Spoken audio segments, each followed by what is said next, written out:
Welcome to The Explainer. Today, we are unpacking the truly fascinating history of grimoires and the legendary containment rituals of King Solomon. We're going to see how an ancient myth about literally trapping demons actually completely shaped the way we try to control our modern world. So, picture this for a second. Imagine you are holding a ring that gives you the absolute power to command the unseen forces of the universe. It's an incredible thought, right? And it's a myth that has captivated humanity for millennia. It's driven by our deep, primal desire to take the most chaotic, terrifying elements of nature and somehow force them to do our bidding. This idea that we could somehow trap, bind, and utilize chaos has driven seekers, scholars, and everyday people to look for answers in the hidden margins of history. Let's dive right into part 1, the magic of grimoires. Now, to understand how humanity actually tried to capture this incredible power, we have to look at the books that instructed them. The crucial point here is that a grimoire isn't just some fantasy storybook. It's a highly specific instructional manual for performing magic. Think of it less like a Harry Potter novel and more like a highly dangerous occult IKEA manual. It's a rigorous, step-by-step textbook where skipping a step could theoretically cost you your soul. According to the historical records, these were essentially recipe books detailing exactly how to create magical objects, calculate precise astrological timing, and most importantly, how to summon supernatural entities. While any old book might discuss magic in passing, only these intensely structured manuals earned the title of grimoire. We often think of these magic books as a sudden medieval European invention, but the sources actually show us a much more epic evolution. The very earliest known written magical incantations come all the way from ancient Mesopotamia, etched into dusty cuneiform clay tablets back in the 5th and 4th centuries BC. From those ancient sands, the tradition was supercharged in Hellenistic Egypt after 332 BC. This was this massive cultural melting pot where simple health charms evolved into wildly complex spells for wealth and success. Ultimately, it was this ancient foundation that laid the groundwork for the massive explosion of European, Jewish, and Islamic texts that we see during the medieval period. As these instructional manuals spread like wildfire, medieval church authorities realized they had to draw a strict, definitive line in the sand. On one side of this divide, you had natural magic.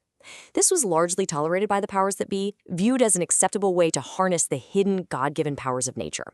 Think early herbalism, astronomy, and primitive natural science. But on the starkly opposite side was the highly illegal demonic magic. This relied on necromancy and dangerous pacts with forbidden entities. The contrast here was literally a matter of life and death, folks. Practicing the natural stuff made you a respected scholar. Practicing the demonic stuff could easily get you burned at the stake. Which brings us to part 2, the legend of King Solomon. So we have to talk about the ultimate, towering figure of both forbidden and divine magic, King Solomon.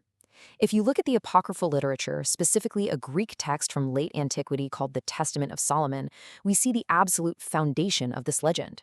The story goes that the construction of the first temple in Jerusalem was being violently disrupted by demons. So the archangel Michael descends and gifts King Solomon a magical ring engraved with a powerful seal. Just imagine that visual. An archangel handing a mortal king a piece of divine technology. With this ring in hand, Solomon doesn't just banish the demons, he binds them, he commands them. He literally forces terrifying entities to labor on the temple's construction, basically treating chaotic forces as literal assets for his massive state project. But the lore brilliantly illustrates the extreme risks surrounding that kind of power. Because containing chaos, it's never foolproof. A usurping demon actually manages to steal Solomon's ring, and to ensure the king can never recover it, the demon chucks the rings straight into the sea. But in a twist of sheer absurd fate, a fish swallows the ring, a poor fisherman catches that exact fish, and unknowingly sells it to the exiled Solomon for his dinner. Upon cutting the fish open, Solomon miraculously recovers the ring and instantly restores his throne. It's a wildly ironic story, right? The most powerful king on earth lost his entire kingdom to a captive demon, only to get it back because of a hungry fish. It perfectly highlights just how incredibly fragile the containment of chaos really is. Let's move on to part 3, the Solomonic tradition. That gripping legend wasn't just some entertaining story to tell around the fire. It became the literal foundation for an entire genre of grimoires. In famous texts like the Key of Solomon, we see the introduction of the secret seal. According to these manuals, this wasn't just a fancy drawing. It was a complex geometric hexagram designed by God himself. Solomon supposedly used this seal to cap a literal brass vessel, securely locking away 72 dangerous rebellious spirits. This brass jar wasn't just a container. It was the ultimate, original containment structure, a physical prison designed to hold back pure, unadulterated chaos. But wielding this seal was absolutely no joke. You couldn't just skim the words and wave a wand.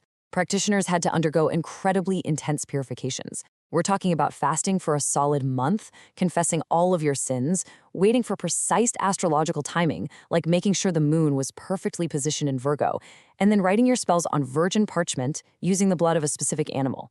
Imagine trying to line up a month of total spiritual purity, perfect astronomy, and literal poultry tracking. It makes our intense modern productivity routines look like child's play. It proves these grimoires were extremely demanding manuals where even a slight error could invite disaster. This opens up Part 4, Cross-Cultural Mysticism.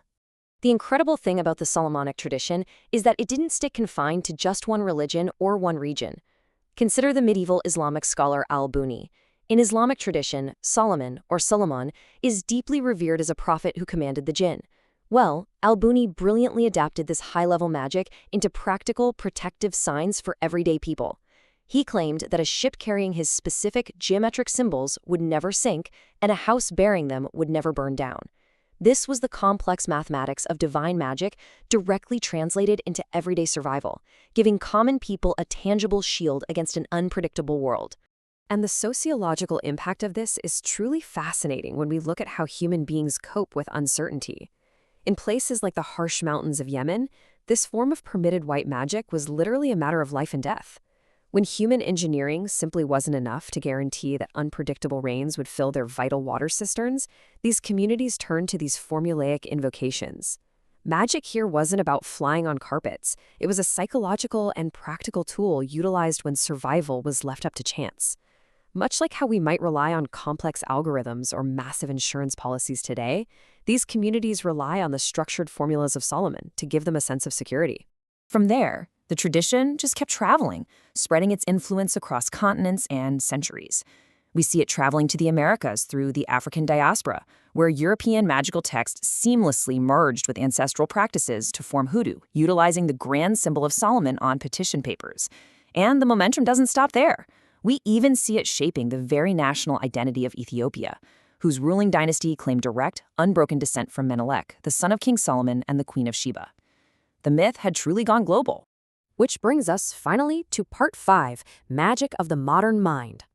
As we move into the 20th century, the way we understand this containment of spirits takes a wild and incredibly modern turn. In the early 1900s, the controversial occultist Aleister Crowley completely reframed these ancient texts. He stated plainly, the spirits of the Gwita are portions of the human brain. To clarify, the Gwita refers to those ancient texts on summoning demons. Crowley basically argued that the entire apparatus of magic, the drawn circles, the complex seals, the strange chanting, was actually just an elaborate, physiological method for stimulating dormant spots in the human mind. It was a massive aha moment that completely scandalized traditional occultists by turning magic into psychology. So we see this dramatic shift in perspective. We move from a medieval belief in literal monsters trapped inside a brass jar to a modern understanding where the demons are actually our own psychological forces. But here's the crucial takeaway. This modern view of containment didn't just stop with the individual. It scaled up massively. Think about how we operate today. Modern institutional frameworks and the state itself have effectively become the new brass vessels. Just as Solomon tried to bind demons to build his temple, our contemporary power structures try to capture and bind massive, unpredictable forces like artificial intelligence, mass data harvesting, or wildly volatile financial markets. Modern corporations and governments treat these terrifyingly complex forces as mere assets, trying to lock them inside the seal of a corporate hierarchy or a national bureaucracy to harness chaos for productivity. Ultimately, when you look at the vast legacy of King Solomon, you realize he didn't ask for gold, and he didn't ask for armies. He asked for wisdom. That perfect harmony of the seen and the unseen is exactly what the geometry of his famous seal represents. But this is exactly where the danger lies for us today. The glaring flaw in our modern Solomonic model is our hubris, pure and simple. There is a deep, dangerous arrogance in the belief that a corporate board or a rigid national bureaucracy can serve as a permanent seal. We constantly think we can perfectly contain these wildly unpredictable technological and economic forces, assuming they won't eventually crack the vessel and break out. Which leaves us with this final thought for you to ponder as we wrap up this explainer. When our ancestors were meticulously drawing these seals and chanting in the dark, were they manipulating the external universe or simply discovering the formidable demons inside the human mind? And perhaps more importantly, as we build increasingly vast technological and state systems to contain the sheer chaos of the modern world, are we truly mastering these forces, or are we just building bigger, far more fragile brass jars? Think about that the next time you look at the symbols of power and containment all around us.